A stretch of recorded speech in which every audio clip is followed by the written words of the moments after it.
Como blindar a sua oficina mecânica para tempos de crise? Esta é a 15ª dica.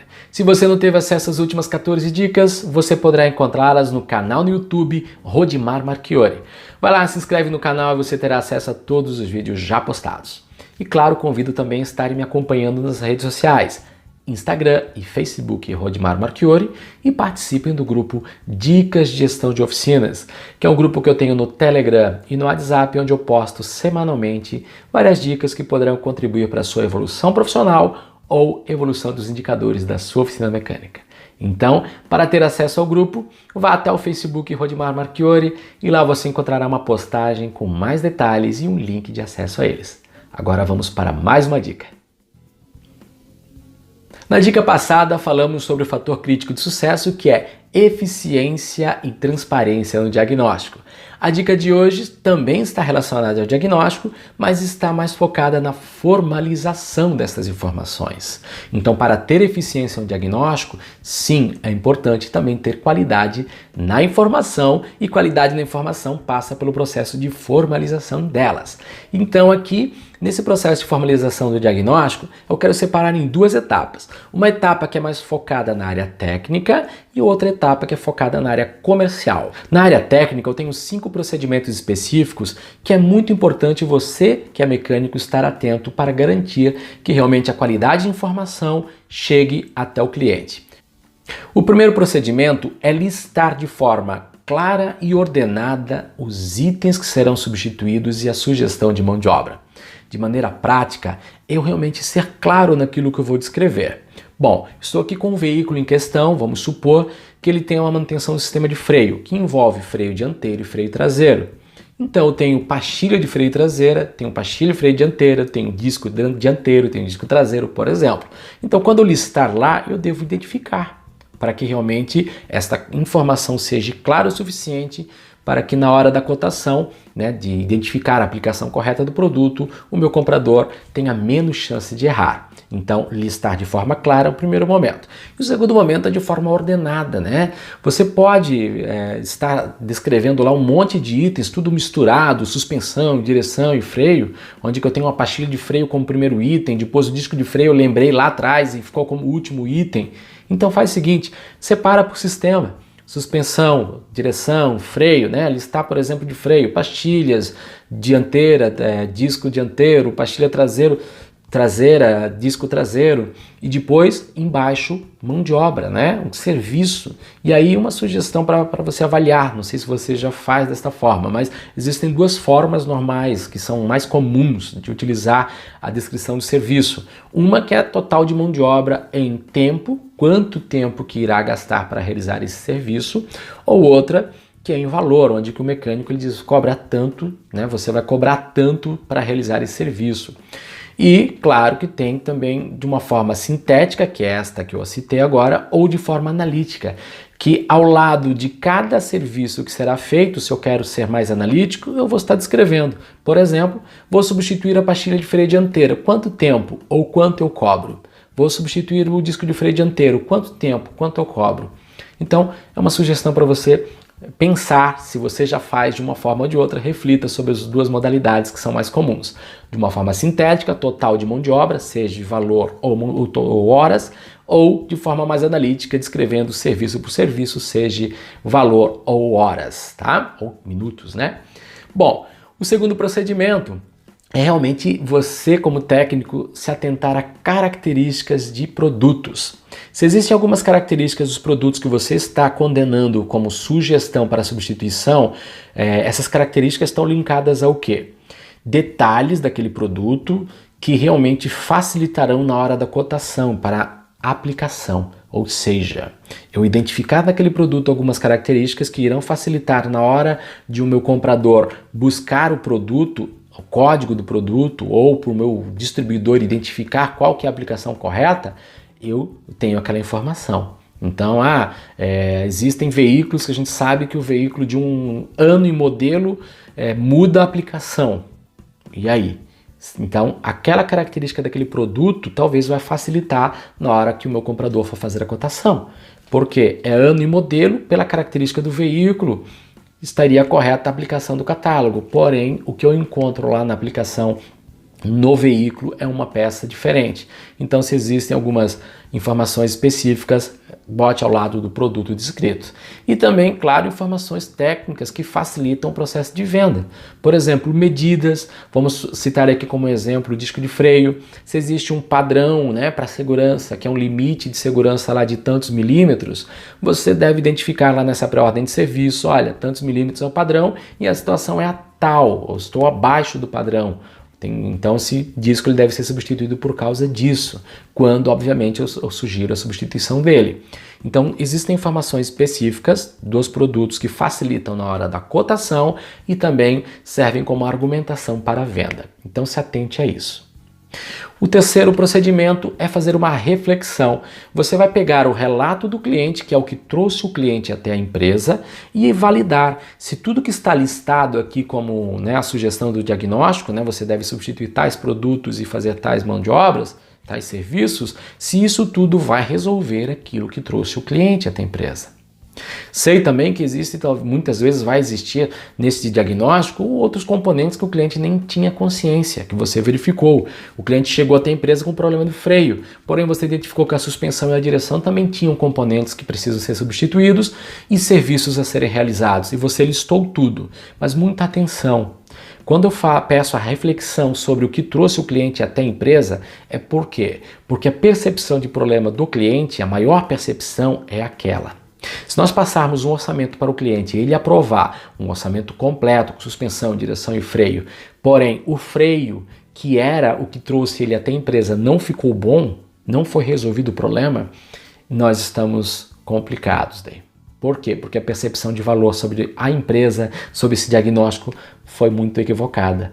Empurraram peças, daí vai vir uma série de visões que muitas vezes é equivocadas, mas muitas vezes podem ser corretas do cliente, porque nós não resolvemos o problema dele na visão dele.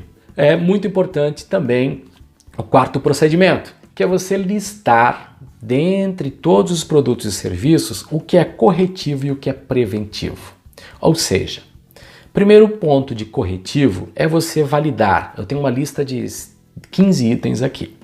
Quais desses itens estão relacionados ao problema que o cliente sabe que está relacionado ao relato do cliente? Então eu vou botar lá um Czinho, né? Corretivo, por exemplo. E preventivo é aquilo que realmente você visualizou a mais, né? Que não está estragado ainda, que o cliente não percebe o problema, que é interessante estar sendo substituído, ok? E essa informação vai servir muito para que realmente o vendedor, na hora de apresentar o orçamento, ele tenha um plano A e um plano B. Aqui eu quero abrir umas aspas aqui para estar colocando uma situação que é interessante vocês refletirem, você empresário, principalmente. Corretiva preventiva. O ideal é a manutenção estar em dia do veículo, né? Então a preventiva também é uma necessidade de manutenção. Então é preciso ter muito cuidado na hora de listar o que é corretivo e preventivo para não seguir apenas o caminho mais fácil de sempre que o cliente questionar o valor que foi apresentado, tantos itens e tal, você migrar para o corretivo para aprovação de orçamento fácil. É importante ter clareza que o nível de qualidade do seu cliente, que são clientes bons que mantêm o veículo com a manutenção em dia, está linkado ao nível de orientação.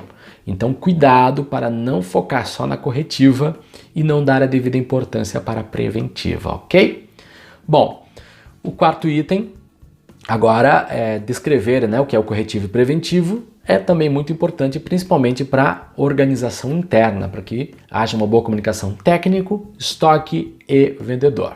O quinto procedimento é realmente você fazer as devidas observações sobre o que visualizou lá. Se existem observações que é preciso estar repassando ao cliente para evitar problemas de interpretações, faça.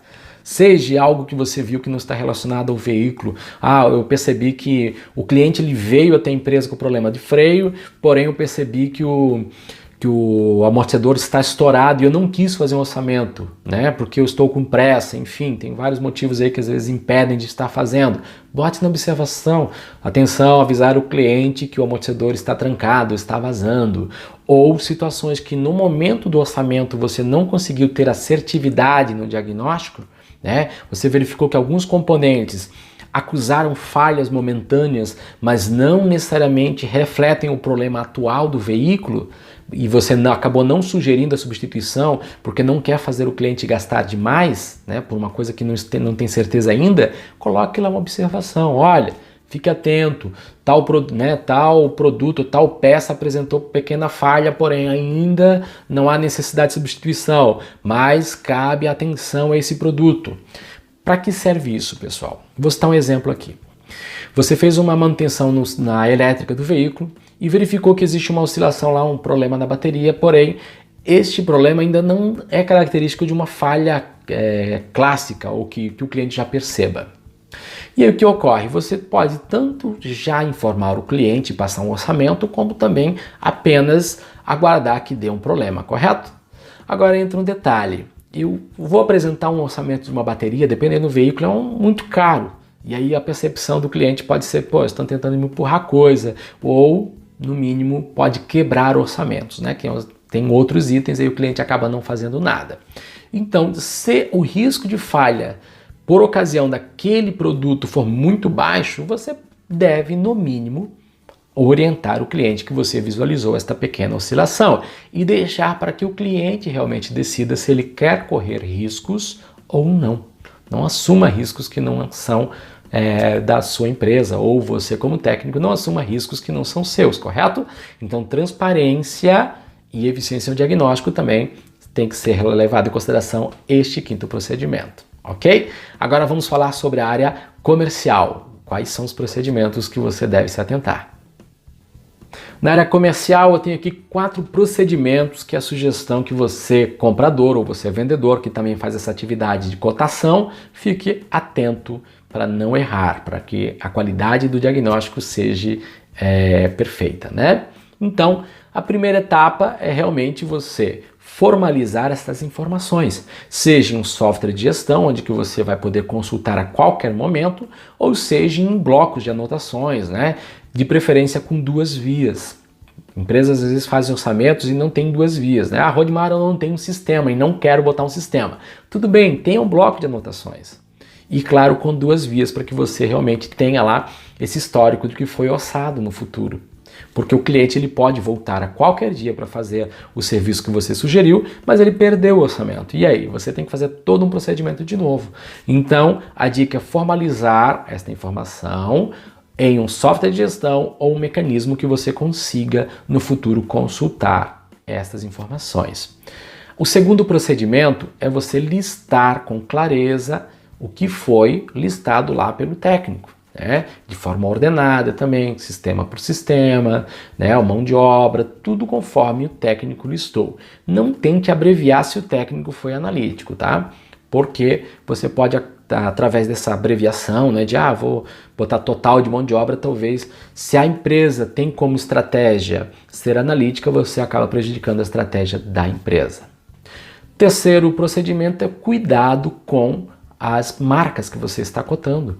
Às vezes o fornecedor ele acaba lhe entregando um preço na correria e ele não define qual marca é. Então, para você realmente ter mais assertividade na hora de ter cotações com os fornecedores, e a gente sabe que existem várias marcas que estão surgindo no mercado e você talvez não conheça, solicite a diretoria da empresa ou gerência que determine quais são as principais marcas, né? Por sistema, suspensão, direção, freio, quais são as principais marcas que você deve dar preferência na hora da cotação. E o quarto procedimento é realmente identificar de uma forma sutil, né, quais são os itens que são corretivo e preventivo que o técnico listou na hora do diagnóstico. Então é claro que também aqui existem empresas que fazem apenas um código dentro do orçamento como um todo, né? Ele tem um orçamento único e lá está listado com um pontinho no lado do item, enfim. Ou você faz o orçamento A e B, né? O orçamento A que é o que trouxe o cliente até a empresa e o B é o que é necessário ser feito, que foi visualizado no veículo. Isso cada empresa tem uma cultura, né, estabelecida em um procedimento estabelecido, então identifique qual é a melhor opção. Mas sempre é importante ter clareza que o meu vendedor deve receber esta informação de forma clara. E Aqui também as considerações que o técnico fez, né? Se teve as observações relatadas lá pelo mecânico, pelo técnico, é importante que esta informação chegue até o vendedor também, para que ele possa utilizar no momento da venda. Então, essas são as dicas dos 5 procedimentos da área técnica e os 4 procedimentos da área comercial para que realmente a formalização do diagnóstico aconteça com eficiência. Agora, vai lá!